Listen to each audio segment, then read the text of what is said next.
They shaved her head as punishment. Seconds later, a general froze the room. "Salute your commander."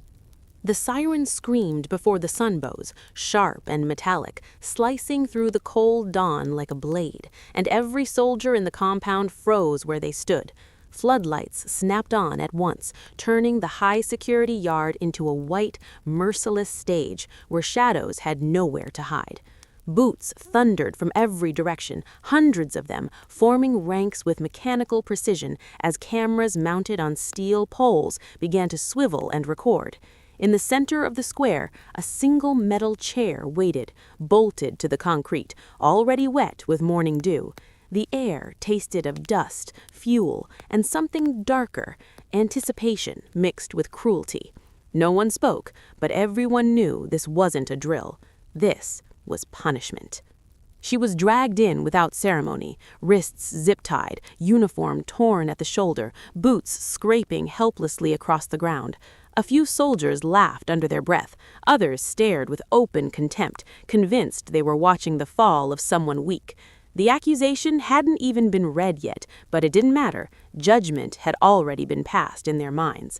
The loudspeaker crackled, a voice barking protocol, listing violations in a flat, rehearsed tone that stripped her of identity and reduced her to a case number. She didn't resist as they shoved her into the chair. She didn't plead when they forced her head forward. That calm, unnatural, unsettling, made a few men shift uncomfortably, though none of them could explain why. To them, she was expendable, another failure to be erased. The clippers buzzed to life with a vicious snarl, loud enough to echo off the concrete walls, loud enough to drown out the faint gasp that rippled through the crowd. A hand slammed her head down, fingers digging into her scalp as the first strip of hair fell to the ground. Someone shouted, "Look at her now!" and laughter broke out, sharp and ugly, feeding on the moment. The camera zoomed in, hungry for humiliation, capturing every flinch, every forced breath. Strands of dark hair clung to her collar, then slid down like discarded pieces of something once human. She stared straight ahead, jaw clenched, eyes unblinking, refusing to give them tears. That refusal, quiet, stubborn, felt louder than any scream. As the clippers moved again and again, the crowd's energy grew, intoxicated by power, by the certainty that they were on the right side of the line. Someone spat near her boots. Another soldier leaned in close and hissed a curse meant only for her ears. "This is what happens," he said, voice shaking with satisfaction, "when you forget your place." She didn't answer him. Her breathing stayed slow, measured, almost deliberate, as if she were counting seconds instead of enduring punishment. That composure confused a few witnesses, but confusion was quickly buried under the roar of collective approval. To them, she was a lesson being taught. A junior officer stepped forward to read the formal declaration, voice raised, chest puffed out for the cameras. He listed crimes that sounded severe but strangely vague: insubordination, breach of protocol, endangering unit cohesion. Each word landed like a hammer, and with every sentence, the belief solidified that she deserved this. The officer never once looked her in the eyes. He spoke to the crowd, to the lenses, to the record that would justify what they were doing. When he finished, he nodded sharply, granting permission to continue. The clippers returned to her scalp, stripping away the last patches of hair until her head was bare and gleaming under the lights. A few soldiers cheered, others crossed their arms, satisfied. Through it all, her eyes never dropped. They moved slowly, deliberately, scanning faces, not pleading, not accusing, but observing. It was the look of someone memorizing details, of someone filing information away for later use. One soldier near the back felt a chill crawl up his spine when their gazes met, and he quickly looked away, embarrassed by a fear he couldn't explain. She wasn't looking at them like enemies. She was looking at them like variables. The moment passed, swallowed by noise, but that look lingered, unnoticed, like a seed planted in dry ground. When the clippers finally stopped, silence fell in an uneven wave, broken only by the hum of the floodlights. Her captors stepped back to admire their work, expecting tears, rage, collapse, something that would confirm their dominance. She gave them nothing. Her head was shaved raw, her face streaked with dirt and sweat, yet her posture remained straight despite the restraints. The officer cleared his throat, uncomfortable now, and gestured for the guards to remove the chair. As they did, a small metal tag slipped from her uniform and clinked softly against the concrete. No one bothered to pick it up. The camera didn't zoom in. Almost everyone missed it. That tag lay there, half hidden by fallen hair, stamped with a symbol most of the soldiers had never seen up close and wouldn't have recognized even if they had. It was scuffed, old, and deliberately dull, as if designed to avoid attention. A boot nudged it aside without a second glance, sending it spinning into a crack in the concrete. The moment dissolved into movement as orders were shouted and formations broke. The punishment was over, officially complete, filed away as justice served. Yet somewhere beneath the noise, beneath the certainty, something had shifted, subtle, wrong, unnoticed. They marched her away through a corridor of staring faces, some smug, some curious, some already bored now that the spectacle had ended. A soldier whispered, "She won't last," and another nodded in agreement, confident in the finality of what they'd seen. She walked with short, controlled steps, chains rattling softly, head held level despite the fresh humiliation burning on her skin. As she passed under the shadow of the command building, she glanced once, just once, toward a set of tinted windows high above the yard. It was a brief look, almost imperceptible, and no one followed her gaze. Behind that glass, a light flickered on for a fraction of a second, then off again. No alarm sounded, no announcement followed. The yard returned to routine, soldiers dispersing, jokes already forming about what they'd witnessed. The cameras powered down one by one, satisfied with their footage, and the compound breathed out, unaware that the punishment meant to break her had only marked the beginning of something far more dangerous. The lie everyone believed, and the truth no one was allowed to know. 3 weeks later, her name had become a rumor that moved faster than official orders, slipping through barracks and mess halls like smoke. To the soldiers, she was no longer a person. She was a cautionary tale sharpened by repetition. Some said she had sold information to the enemy. Others swore she'd defied a direct order in combat and cost lives. Each retelling added new details, none of them verified, all of them convincing enough to justify the hatred. She thought she was special, one corporal scoffed, stabbing at his food with unnecessary force. Now look at her. The lie grew teeth because it gave everyone permission to stop thinking. In the lower-level units, instructors used her story as a lesson in obedience, their voices hard as they described what happened to those who stepped out of line. Recruits listened with wide eyes, absorbing the fear like doctrine, nodding along as if survival depended on agreement. Her shaved head became a symbol, her silence twisted into proof of guilt. No one mentioned how calm she had been, how steady her gaze. Those details didn't fit the narrative. In this place, truth wasn't discovered, it was assigned, and once assigned, it was defended with zeal. From her cell, she heard the echoes of that lie through the walls, distorted by distance but unmistakable in tone. Guards spoke louder when passing her door, exaggerating their disgust, making sure she understood her place. Sometimes they lingered, inventing new accusations just to watch for a reaction. She gave them nothing. She sat on the narrow bunk, back straight, hands resting loosely on her knees, eyes closed as if listening to something they couldn't hear. That restraint unsettled them more than anger ever could. "She's broken," one guard muttered, though his voice lacked conviction. Above ground, the lie created a strange side effect, tension among those who knew too much. A major paused mid-sentence during a briefing when her name came up, throat tightening before he waved it away. A colonel snapped at an aide for asking routine questions, his temper flaring without warning. Encrypted calls were initiated, then abruptly terminated, their secure tones cutting off like severed wires. Orders that normally flowed with brutal efficiency began to stall, caught in invisible bottlenecks. No explanations were given. The machine kept running, but it no longer ran smoothly. In the officers' lounge, conversation stopped when certain doors opened. Coffee went cold as eyes flicked toward the hallway, measuring who might be listening. A senior officer laughed too loudly at a joke, then fell silent, fingers drumming nervously on the table. "We did what we were told," he said at last, more to himself than to anyone else. No one answered him. The truth hovered there, unspoken, heavy enough to bend the room around it. Fear had shifted shape. It was no longer fear of punishment, but fear of miscalculation. Down in the training yard, soldiers noticed smaller things they couldn't quite explain. A drill was canceled without reason.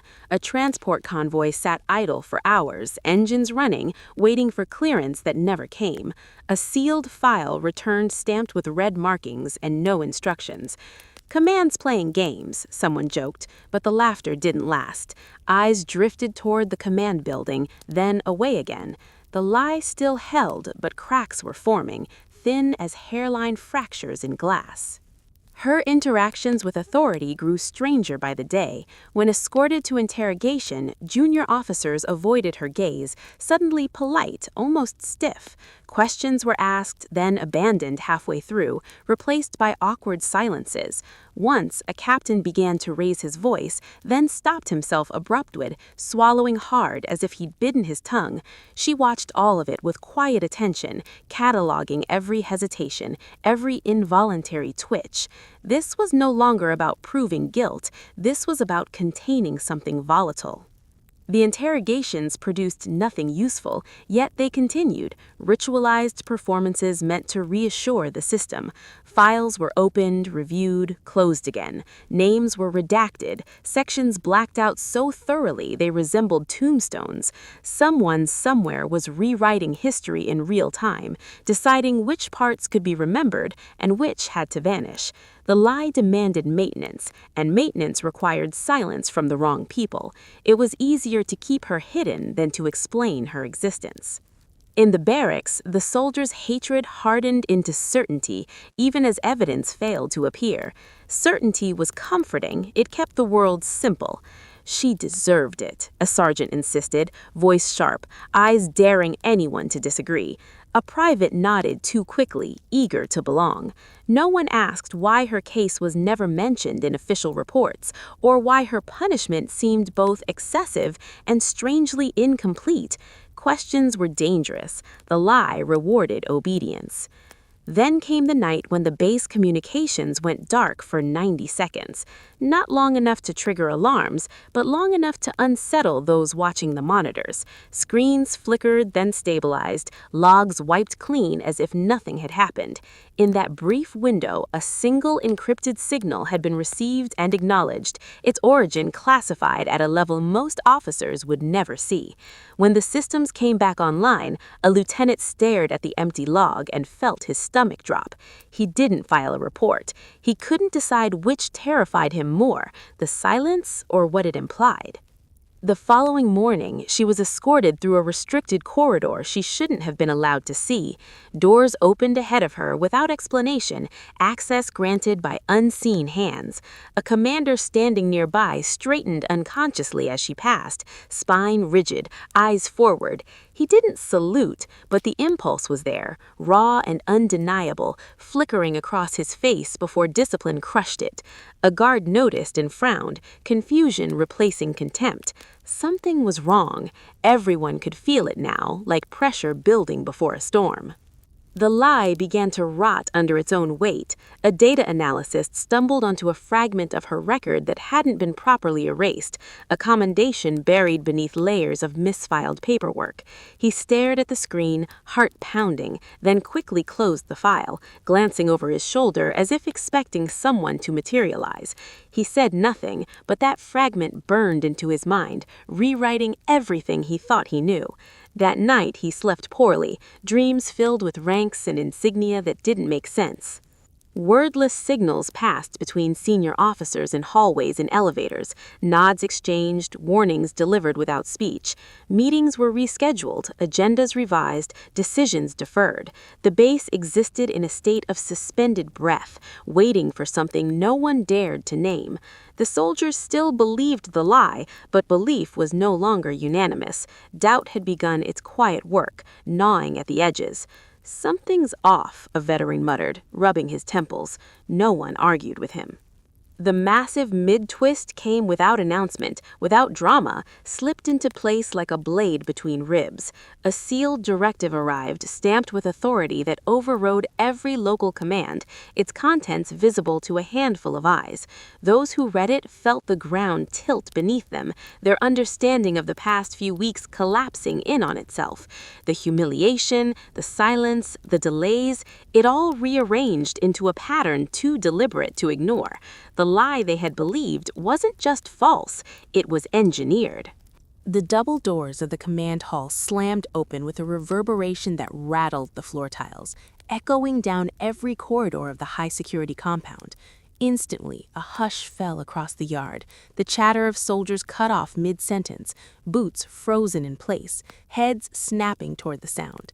A figure entered, tall, imposing, uniform immaculate, eyes sharp and deliberate, every movement precise, deliberate, consuming the space. The general. And with that single presence, the air itself seemed to pause. Time warped. Soldiers exchanged uneasy glances. A quiet panic settled in their stomachs like ice water. No one moved. No one dared. Even the wind seemed to hold its breath. She rose from the metal chair, shoulders squared, face raw from humiliation, her bald scalp shining under the fluorescent lights. But there was no fear in her eyes, only calculation, like a predator sizing up the room. Every soldier who had mocked her, spat on her, or whispered insults felt it immediately. Something was wrong. Very wrong. A tremor ran through the ranks. The junior officers tried to hide their unease behind rigid postures, but the tension was a living thing, crawling along their skin, settling in their hearts.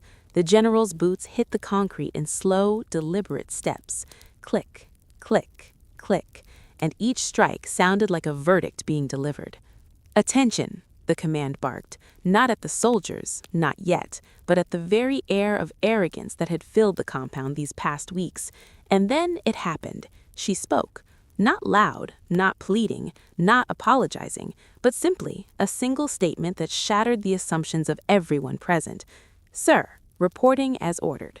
The general paused, eyes locking onto hers, and for one impossible moment, the entire world seemed to orbit around that exchange. Then, with one hand raised, a voice thundered over the yard. "Salute your commander." Chaos erupted, but not the chaos anyone expected. Soldiers didn't cheer, they didn't question, they froze, frozen in shock, disbelief etching every line of their faces. The officers who had laughed at her, who had led the spectacle of humiliation, felt their stomachs drop. Mouths opened, closed, opened again. No words could form fast enough to catch up with the sudden, jarring reality. Their assumptions shattered like glass under a hammer. She was not the expendable recruit. She was not a pawn. She was the authority, the true commander they had unconsciously feared all along. Every insult, every jeer, every ounce of scorn they had poured on her, meaningless. Flashbacks hit, like a torrent, crashing over the audience and the soldiers alike. Weeks before, she had walked through encrypted corridors, assessing loyalty with quiet precision, marking corruption where it festered, silently noting who betrayed orders for personal gain and who kept faith with the mission.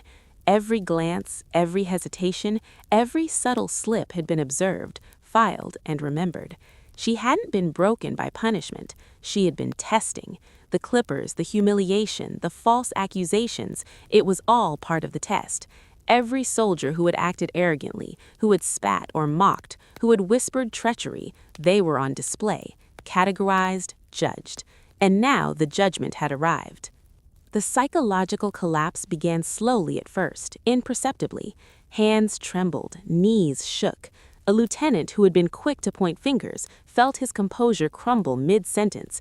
Officers who had flaunted their authority now lowered their eyes, blinking rapidly, unable to meet hers. Some turned their heads, gagging back shame. The private who whispered "she won't last" to his buddy had to sit down abruptly, heart racing, unable to breathe normally. Everyone who believed themselves untouchable felt the rug ripped out from beneath their feet. The power they had wielded over her was null, void, irrelevant. She didn't need to shout. She didn't need to strike. Her presence alone sufficed. The general's voice cut across the yard again. Stand down and recognize her authority. It wasn't a demand, it was a fact. The clarity in his tone was unassailable. Slowly, almost painfully, soldiers raised their hands to their brows, saluting, not to a symbol, not to a rank on a collar, but to her. Every eye followed protocol, but every mind was racing. How had they been so blind? Weeks of lies, of mockery, of systemic cruelty, and they had never noticed. The reality of her command had been invisible to them, hidden behind layers of expectation, prejudice, and fear. And now it could not be ignored. She walked slowly past the rows of soldiers, chains clinking softly against her polished boots. Not a threat, not a shout, just presence and silent authority. Officers cowered under the weight of her gaze. A colonel staggered backward as she passed, gripping the railing for balance, his face pale.